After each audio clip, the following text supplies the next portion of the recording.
여러 가지 이유로 치아 문제를 겪는 분들이 많습니다. 치아 건강이 나빠지면 일상생활이 불편해지는데요. 음식을 먹을 때 통증이 느껴지고 칫솔질을 할 때에도 고통스럽습니다. 치주 질환으로 인해 치아를 상실하게 되면 임플란트를 고려하는 분들이 많은데요. 이 임플란트는 어떻게 진행이 되고 얼마 동안 치료를 받아야 하는지 오늘 건강플러스에서 자세히 알아보겠습니다.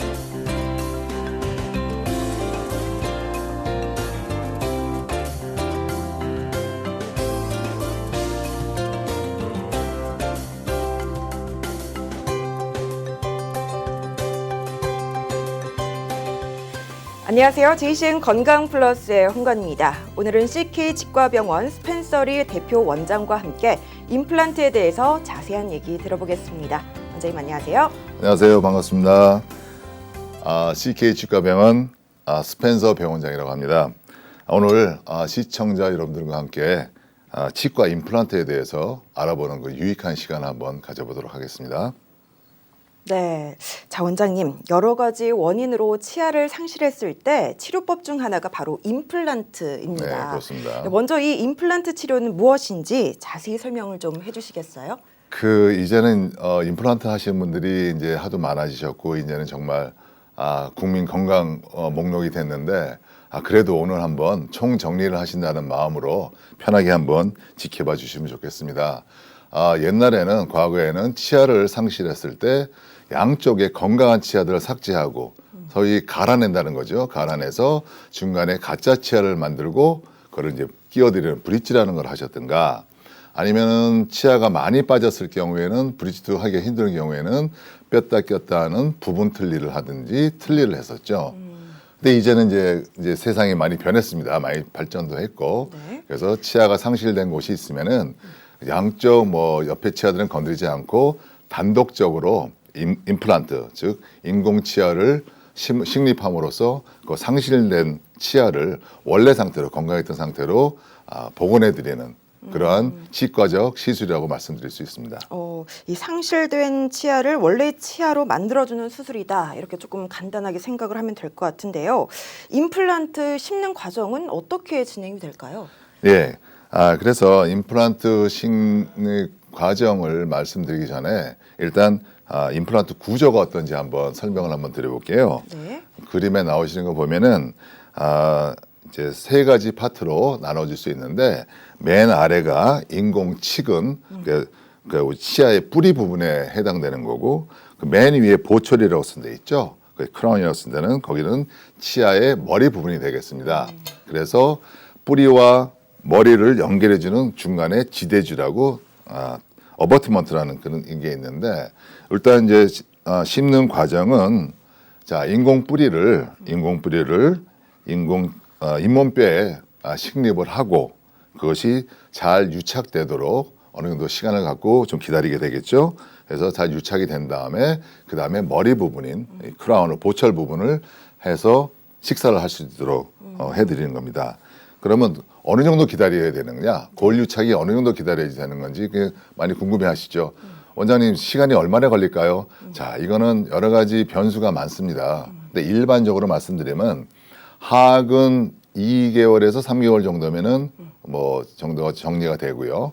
상악은 하악보다는 뼈의 단단한 그 골질이 하악보다는 좀 덜 단단하기 때문에 요거는 좀 더 기다려서 한 3, 4개월 정도의 시간이 좀 필요한 겁니다.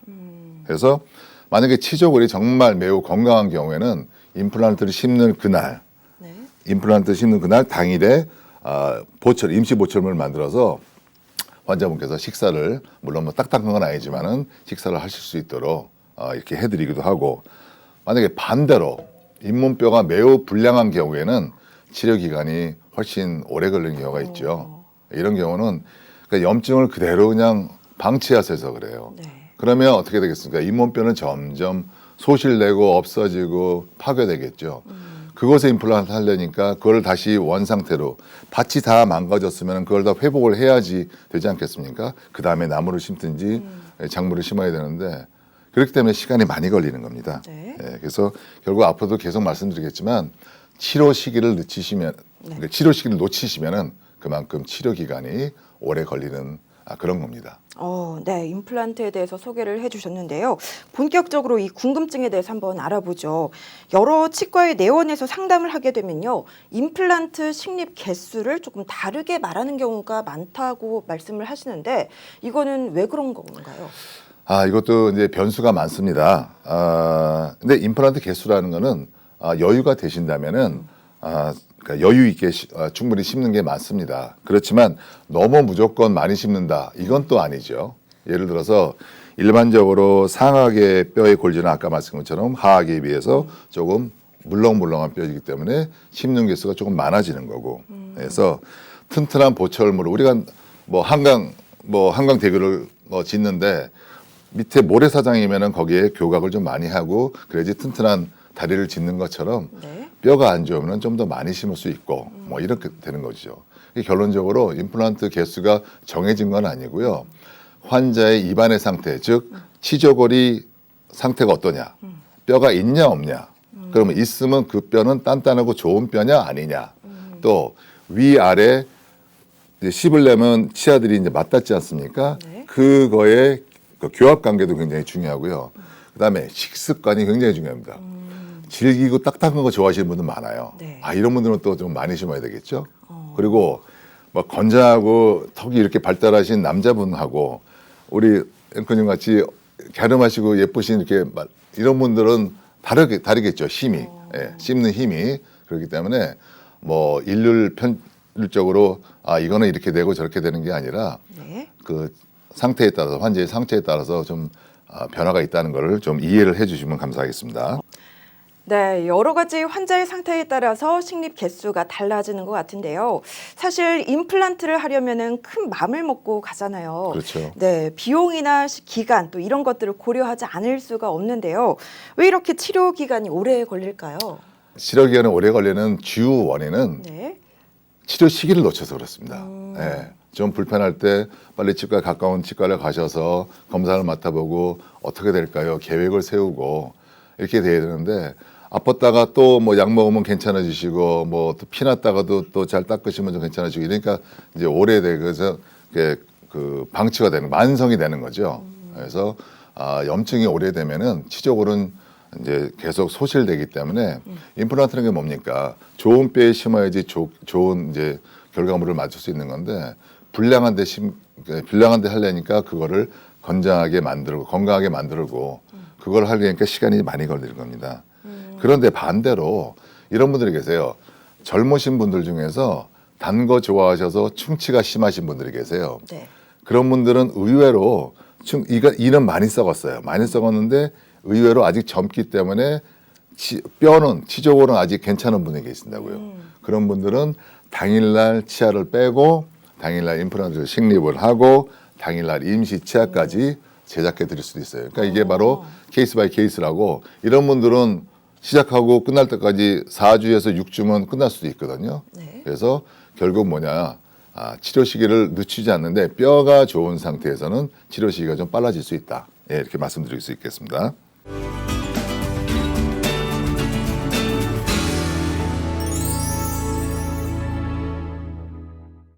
네, 임플란트를 또 여러 개 나란히 심어야 하는 경우에는 브릿지라는 것을 심어야 한다고 알고 있는데요. 이 브릿지는 어떤 개념이고 또 임플란트와는 어떻게 다른지 자세히 설명을 좀 해주시죠. 예, 제가 사진을 하나 준비를 했는데요. 네. 사진에 보시면은 왼쪽에 보시면은 이가 하나 빠졌어요. 이가 하나 빠졌는데 과거 같으면은 옆에 치아를 삭제를 해서 브릿지라는 거를 이제 만들어 드렸죠. 이게 이제 통상적인 브릿지고요. 자, 오른쪽에 보시면 임플란트가 있죠. 임플란트 여기 심은 데는 치아가 빠졌다고 가정하고 거기에 이제 임플란트를 하나 심고 단독적으로 다른 건 건드리지 않고 이렇게 할 수 있는 걸 임플란트라고 통상적으로 말을 합니다. 그런데 그러면 임플란트 브릿지는 또 뭐냐? 네. 여러 가지 헷갈리시죠? 설명을 드리면은, 자, 사람 치아라는 게 위에 14개, 밑에 14개가 있어요. 사랑니는 빼고. 네. 그러면 14개가, 그러니까 치아가 다 빠졌다고 생각하자고요. 그러면 위에 14개를 다 임플란트를 심어야 되느냐? 그건 아니다 이거죠. 그러면 아까 말씀한 것처럼 통상적으로 상악은 좀 물렁뼈니까 통상적으로 10개 정도를 심고 임플란트를, 그다음에 밑에는 8개를 심습니다. 그러면 나머지 모자른 치아 4개, 또 밑에 6개는 어떻게 하느냐? 거기는 브릿지처럼 가운데에 치아를 만들어서 임플란트 브릿지를 부분 이렇게 3분 정도 나눠서 이렇게 만들어 드리는 겁니다. 그래서 임플란트 브릿지하고 임플란트 또 브릿지, 요게 어떻게 보면 좀 같이 쉐어를 하는 같은 개념이라고 이해를 해주시면 감사하겠습니다. 잘 알겠습니다. 자, 그럼 임플란트를 할 때는 치아를 발치하게 되는데요. 네. 이 치아를 발치하고 그냥 방치를 하게 되면은 음식 먹을 때 불편함도 있겠지만 그 외에 또 다른 문제가 있을 것 같거든요. 괜찮은가요? 발치하고 오랜 기간 방치하게 되면 이제 바람직하지 못한 현상들이 많이 일어납니다. 예를 들어서 제일 심한 게, 자, 치아가 이렇게 있었어요. 하나가 빠졌어요. 그러면 치아가 어떻게 됐어요? 기울어지겠죠. 없는 대로 기울어지고, 또 위에 치아하고 아래 치아가 이렇게 맞붙고 있었습니다. 근데 밑에 치아가 빠졌어요. 그럼 위에 치아는 점점 이렇게 내려옵니다. 예. 거꾸로도 마찬가지죠. 이게 빠졌으면 위로 좀 올라가고요. 그러면 원래 여기 있던 치아가 이렇게 내려왔으니까 여기를 치료를 해드리려면 이 치아를 깎아야 되지 않겠습니까? 내려온 만큼. 네. 그러면 깎다 보면 치아를 깎아내면 시리겠죠. 시리면 신경치료 해야 되겠죠. 이렇게 계속 좋지 못한 그런 현상이 일어나는 겁니다. 그래서 오랫동안 방치하시면 이런 도미노 현상이 나타나고요. 그 중에서 임플란트에서 제일 안 좋은 것이 치조골, 뼈가 소실되는 겁니다. 다시 말씀드려서 뼈가 쪼그라드는 거거든요. 네. 그러면 나중에 이제 임플란트 하기가 진짜 점점 어려워지는 거예요. 그래서 우리 옛날 할머니, 할아버님들 처음에 이제 임플란트 나오기 전에 틀니를 많이 하셨거든요. 처음에는 잘 쓰셨어요. 근데 나이가 드실수록 이가 빠지면 치조골은 점점 없어진단 말이죠. 그럼 이렇게 있을 때는 어디 디딜 언덕이 있으면 괜찮은데 이게 플랫하게 되면 이제 식사하실 때마다 이제 잇몸이 아프신 거예요. 이런 분들 이제 오래 되시면은 나중에 임플란트 하기가 정말 힘들어지고 그때쯤 되면 이제 건강 상태도 안 좋으니까 그냥 식사도 못 하시고 임플란트 하기도 굉장히 어렵고 이렇게 되는 거죠. 그래서 치아를 오랫동안 방치하시는 거는 정말 부탁드리겠습니다. 좀 안 하시는 게 좋겠습니다. 그렇다면은 이 발치 후에 최소 몇 개월 후에 임플란트를 식립하는 게 가장 좋을까요? 요즘은 치아에 그러니까 치아 뿌리에 염증이 많지 않으면 조금 있더라도 다 소파수를 잘 클린업을 해서 그날 식립도 가능하고 그렇습니다. 근데 이제 너무 오래 기다리는 건 바람직하지 않고요. 너무 오래 기다리면 아까 같이 치아가 쓰러진다든가 이렇게 되니까 안 되고 최대 6개월에서 1년은 넘지 않았으면 좋겠습니다. 그 전에 오셔서 우리가 어떻게 할 건지 담당 주치의랑 한번 상담을 한번 해보시고요. 계획은 짜보자고요. 지금 당장 못 하셔도 됩니다. 하지만 어떻게 할 건지. 예를 들어서 저는 2년 뒤에 해야 되겠어요. 그러면 그동안에 어떻게 할 건가를 또 방법이 있거든요. 치아가 안 내려오게 묶어두는 방법도 있고 이게 여러 가지가 있으니까. 그러니까 여러분들 그냥 치과 편하게 오시면 되겠습니다. 예. 네, 잘 알겠습니다. 자, 또 궁금증입니다. 이 당뇨를 앓고 있으면은 이런 임플란트마저도 어렵다라는 말을 들은 적이 있는데요. 이런 고혈압이나 당뇨가 있을 경우 임플란트 진행해도 괜찮을까요? 예, 결론적으로 말씀드리면 크게 문제는 없는데 당뇨 환자분들은 절대적으로 혈당 조절이 필요합니다. 이런 분들은 잇몸에 세균의 공격을 받으면은 이겨내는 능력이 많이 떨어지기 때문에 상처 치유가 잘 안 됩니다. 그래서 혈당 조절이 되게 중요하고요. 그래서 당화혈색소 수치라는 걸 좀 들어보셨을 텐데 그것도 굉장히 중요한 수치이기 때문에 좀 따라주시고 정말 구강위생을 철저하게 하시고 그렇게 한다면은 혈당 조절하시고 구강위생 철저하게 하시면 임플란트 시술에는 큰 문제가 없습니다. 그리고 고혈압 환자들도 마찬가지예요. 혈압 유지는 꼭 하셔야 되고 이거는 뭐 치과뿐만 아니라 전신적인 건강을 위해서도 이건 지켜셔야 될 건데 요즘은 좀 덜 드시는 거지만 옛날에는 고혈압 환자분들한테 아스피린 같은 그 항응고제를 많이 처방을 했어요. 이런 분들은 수술 시에 피가 좀 많이 나기 때문에 수술하기 전에 최소 5일에서 한 일주일 정도는 중단하시고 임플란트 치료를 받으시면 되겠습니다. 단 뭐 심장 수술이나 심한 심혈관 질환을 받고 계신 분들은 저희하고 주치의 선생님들하고 충분히 협진하고 하기 통해서 심지어 이런 분들은 아스피린을 막 끊을 수가 없거든요. 그럼 또 조심하셔야 돼요. 무조건 뭐 당신 끊고 오세요 이게 아니라 그래서 협진을 하기 때문에 안전하게 치료를 받을 수 있고요. 또 여성분들 중에서 요즘은 남성분들도 골다공증이 좀 많이 가끔 있으시더라고요. 근데 골다공증이 계신 분들은 특정 주사나 처방전을 좀 장기간 복용하시는 분이 있는데 이런 경우에는 최소한 3개월 정도는 중단하고 임플란트 수술하는 게 맞습니다. 이게 다른 거는 괜찮은데 어떤 특정한 약이 있어요. 네. 그 약은 뼈의 치유를 좀 방해한다든가 뼈를 또 그러니까 뭐 골괴사를 또 야기시키는 그런 약이 있기 때문에 뭐 그냥 알고 계십시오. 그냥 비스포스포네이트라고 이런 계통의 약입니다. 다 저희들이 오시면은 다 설명해 드릴 테니까 알고 계시고 상식적으로 그다음에 신장 투석하시는 분들이 계신데 이런 분들도 제가 뭐 제 환자들 봤을 때 별 크게 문제 없었던 것 같아요. 이런 분들은 일주일에 한 3번 정도 투석을 받으시는데 월, 수, 금, 화, 목, 토 이렇게 나눠서 하시거든요. 그러면 상식적으로 그분들은 받으신 그 다음날 아침이 제일 컨디션이 좋으세요. 그러면 수술을 그때 하시는 게 좋거든요. 네. 이런 것도 이제 좀 저희들이 신경 써서 해드리고요. 혹시 항암이나 방사선 치료 중이신 분들은 가급적이면 임플란트 수술을 좀 연기하시고 그런 걸 권해드리겠습니다.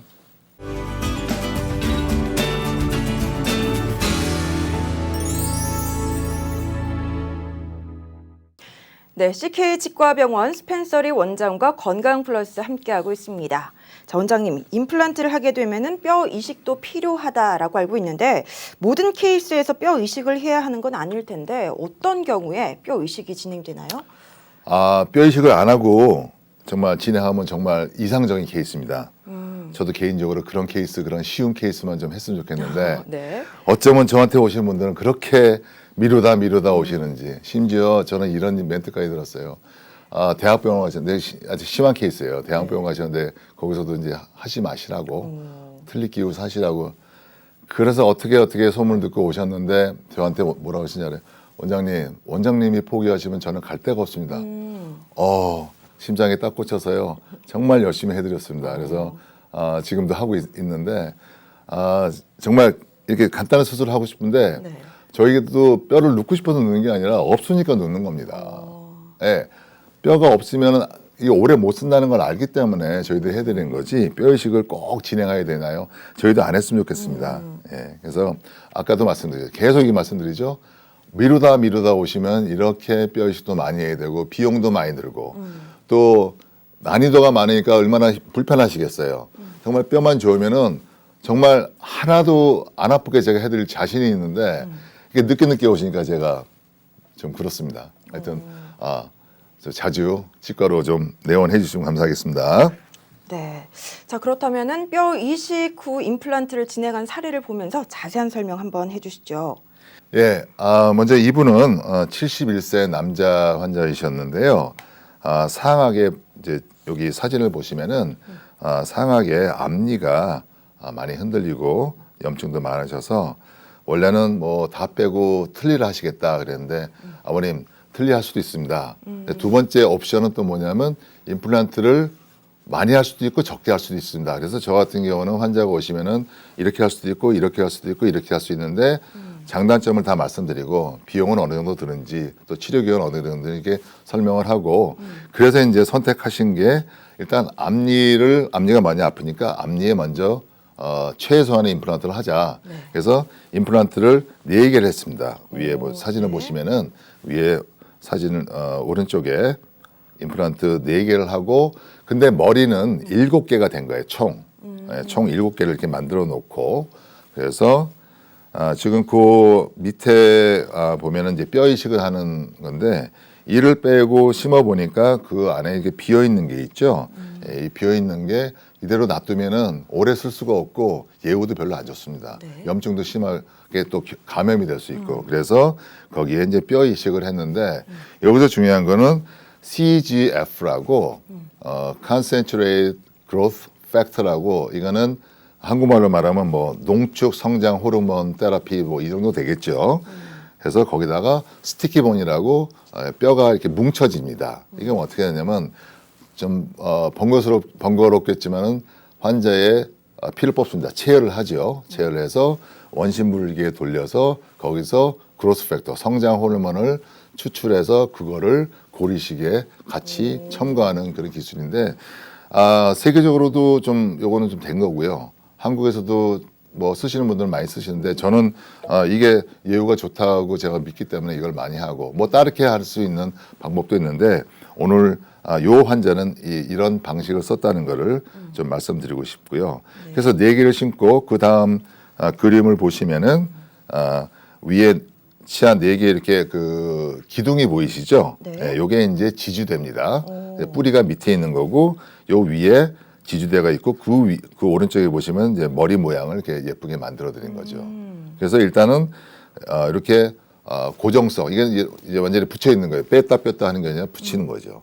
여기에 기대서 여기를 이제 이용해서 위에 아주 저 말에 그걸 보시면은 상악 부분 틀니를 만들어 드린 거예요. 그래서 이 환자분 같은 경우는 워낙 자기가 이분 본인 자체가 밑에는 부분 틀니를 하고 계셨기 때문에 구조적으로도 맞고 뭐 경제적으로 이 정도면 크게 부담 갖지 않으시고 그렇다고 위에 10개를 심고 밑에 8개를 심고 하실 만한 아직은 여건은 안 되시고 그래서 이렇게 맞춤형 환자한테 맞춤형 치료를 했던 그런 생각이 나네요. 그런 케이스였습니다.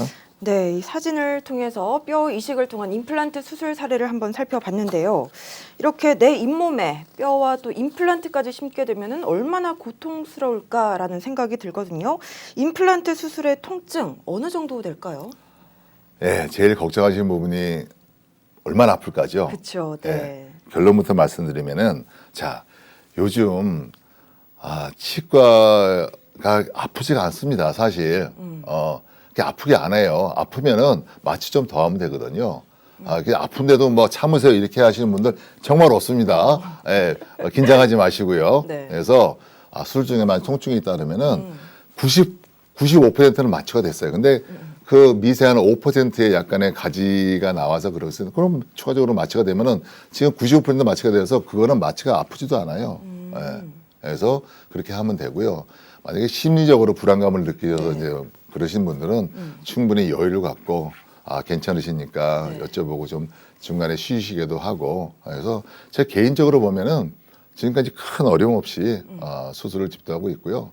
다만 염증이 많은 병원은 염증이 있는 그 부위는 마취액이 빨리 떨어지거든요. 네. 그래서 이런 거는 이제 추가적으로 살짝 마취하고 하면 되기 때문에 전혀 걱정 안 하셔도 되고요. 요즘은 정말 발전된 수술 기법을 쓰기 때문에 그러니까 최소 절개라고 절개를 정말 조금만 합니다. 정말 조금만 해서 하니까 통증도 덜하고 또 내비게이션 임플란트라고 나중에 이제 또 설명을 드리겠지만 그런 걸 통해서 많이 편안하게 치료를 받으실 수 있어요. 그러니까 속으로 너무너무 떨다 오시다가 다 끝나면 원장님 이게 답니까? 이런 분들도 꽤 계시거든요. 그래서 너무 두려워하지 마시고 편안하게 치과를 찾아주시면 감사하겠습니다. 네, 잘 알겠습니다. 자, 그리고 요즘에 많은 분들이 또 애주가 또 애연가이시죠. 이런 분들은 바로 임플란트 수술 받아도 되는 건가요? 그냥 바로 시작하면 되지 않겠습니까? 그렇게 힘들게 해놓고 뭐 담배 피시고 술 드시고 그러진 않으실 것 같은데 농담이고요. 일단 음주는 최소한 약 드시는 기간 동안은 좀 자제해 주시고요. 제일 나쁜 거는 그보다 더 나쁜 게 이제 담배 피시는 건데 흡연은 건강에 무조건 해로우니까 하지 마셔야 되고 특히 임플란트 수술 후에 흡연하시면은 혈액 공급이 잘 안 돼요.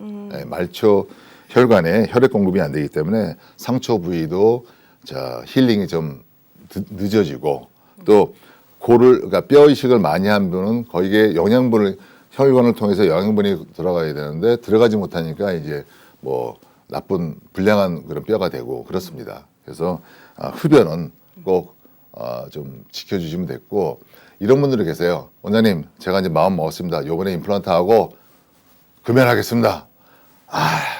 제가 감사하다고 그랬거든요. 이렇게 우리 긍정적인 마인드로 해보시자고요. 네. 그러면은 임플란트 수술 후에 술과 담배 바로 시작은 해도 되는 건가요? 끊는다는 조건하에 끊으신다는 조건하에 할 수 있습니다. 근데 네. 제가 누누이 오실 때마다 담배 끊으셨죠? 그러면 네네네. 근데 요즘은 또 담배 끊는 약도 많이 나오거든요. 정말 그런 보조, 정말 담배 끊는 건 정말 힘든다는 거 뭐 알겠는데 정말 안 되시면 의지로도 안 될 수 있거든요. 네, 이거는 뭐 약을 좀 복용하셔도 됩니다. 네. 그래서 그만하시는 게 좋겠습니다. 네, 잘 알겠습니다. 자, 그런데 임플란트 수술 후에 음식물이 많이 낀다는 분들이 있습니다. 이런 경우 왜 그럴까요? 이런 경우는 일단 그 뿌리 위에 이제 머리 부분이 있잖아요. 그 상부에 보철이 좀 잘 안 맞은 경우가 더 많습니다. 예를 들어서 이제 그런 경우에는 위아래 교합이 좀 안 맞다든가 네. 양 옆에 치아하고 맞닿는 부분이 살짝 떠 있다든지 뭐 밑으로 내려가 있다든지 이런 경우에 또 디자인이 또 보철의 디자인이 좀 안 좋았을 때 그런 경우가 대부분이고요. 네. 그 다음에 임플란트는 괜찮은데 그 옆에 치아가 약간씩 움직여요. 예. 그러니까 처음에는 괜찮다가 나중에 이렇게 사이가 뜨면 여기에 음식물이 끼거든요. 예, 그런 경우에 있고. 그 다음에 잇몸병 때문에 잇몸이 쭉쭉 내려가면은 처음에는 잇몸으로 다 가리고 있다가 잇몸이 내려가면 그 잇몸 사이로 이제 음식물이 끼는 거죠. 예, 그래서 방법은 여러 가지가 있습니다. 그래서 치과를 가셔서 한번 자문을 구해보시고 왜 이게 원인이 뭔가 그것부터 지금 원인 파악부터 하시는 게 좋다고 생각합니다. 네, 잘 알겠습니다. 임플란트를 하고 나서 사용하다가 망가지는 경우도 있을 것 같은데요. 그때는 다시 심기도 하고 틀니를 하는 경우도 있다고 알고 있는데 재식립을 할지 틀니를 할지는 어떤 기준으로 정해질까요?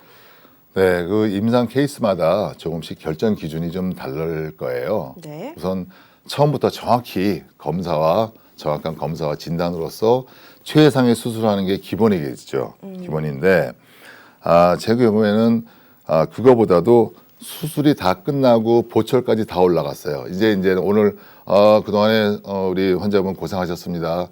이제부터는 정말 잘 닦아 쓰시고요. 뭐 이렇게 될 때부터가 제일 중요하다고 저는 봐요. 그래서 저 같은 경우는 철저하게 환자의 관리 모드로 들어갑니다. 그래서 환자분들은 제가 집에서 맨날 가서 닦아드릴 수는 없지 않습니까? 이런 식으로 환자한테 얘기하는데 환자분은 집에서 철저하게 칫솔질 하시고 관리하시고 그다음에 병원에서는 정기적으로 3개월, 4개월, 6개월 코스가 있어요. 그래서 잘 닦으시면은 6개월에 한 번씩 오셔도 되고, 좀 못 닦으시면 뭐 3개월에 한 번씩 오셔서 제가 관리하고 그래서 관리가 되면은 큰 일은 안 생기거든요.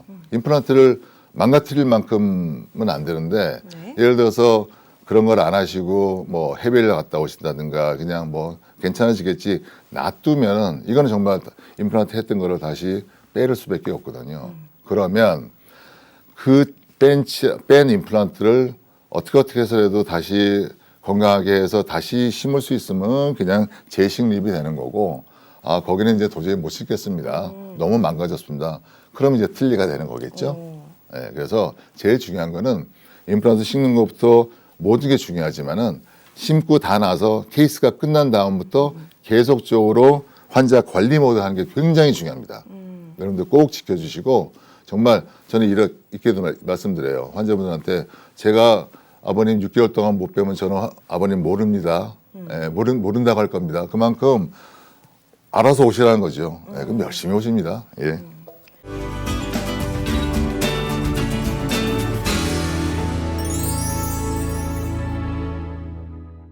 자, 오늘 임플란트에 대해서 자세히 알아봤는데요. 마지막으로 시청자분들에게 당부하고 싶은 부분이 있다면요. 정리해 주시죠. 네, 시청자 여러분, 오랜 시간 동안 시청해 주셔서 감사하고요. 인생에 행복한 요소들이 여러 가지가 있겠죠. 근데 그 중에서도 맛있는 음식을 행복하게 드시는 것도 정말 작은 행복이 아닐까 생각합니다. 그러려면 건강한 치아가 필요하겠죠. 건강한 치아를 위해서는 정기적으로 치과 방문을 좀 해주시고요. 물론 바쁘시겠죠. 물론 치과 방문이 부담스러우시겠죠. 비용도 많이 들고 아플까 봐 또 겁도 많이 나시겠죠. 하지만 요즘 치과 그렇게 아프지 않습니다. 저희 노력하고 있습니다. 환자분들이 편안하게 하시도록 예를 들어서 무통마취, 마취할 때도 정말 통증은 안 느끼게 무통마취 기계도 또 준비하고 또 간단한 스케일링을 하더라도 무통 가그렉, 마취 가그렉이 있어요. 그러면 그걸 바르고 하면 좀 편하게 할 수 있는 이런 거를 저희 치과에서 여러 가지 노력을 하고 있습니다. 또 직원들이 또 우리 의사들이 환자분들한테 말씀드리는 그 언행 자체도 좀 부드럽게 다가가려고 노력하고 있고요. 또 저희가 만지는 그 손길 이런 것도 굉장히 부드럽게 하려고 노력을 하고 있습니다. 많이 노력을 하고 있으니까 여러분들 치과 편안히 찾아주시면 감사하겠고요. 지금 치료하면은 간단한 시술이 되는데 나중에 치료하면 고난도의 수술이 될 수도 있습니다. 그래서 지금 바로 가까운 치과병원에 전화하셔서 방문 예약 부탁드리겠습니다. 감사합니다. 네, 오늘은 CK 치과병원 스펜서리 대표 원장과 함께 임플란트에 대해서 자세한 얘기 나눠봤습니다. 원장님 고맙습니다. 감사합니다. 네, 치아는 자가 치유 능력이 없어서 제때 치료를 받지 않으면 치아 상태는 점점 더 악화된다고 합니다. 임플란트에 대한 두려움으로 치료를 미루면 더 큰 문제가 생길 수 있으니까요. 전문의와 함께 충분한 상담 후에 빠른 치료를 받는 것이 필요하겠죠. 제이신 건강 플러스, 저는 여기서 이만 인사드리겠습니다. 고맙습니다.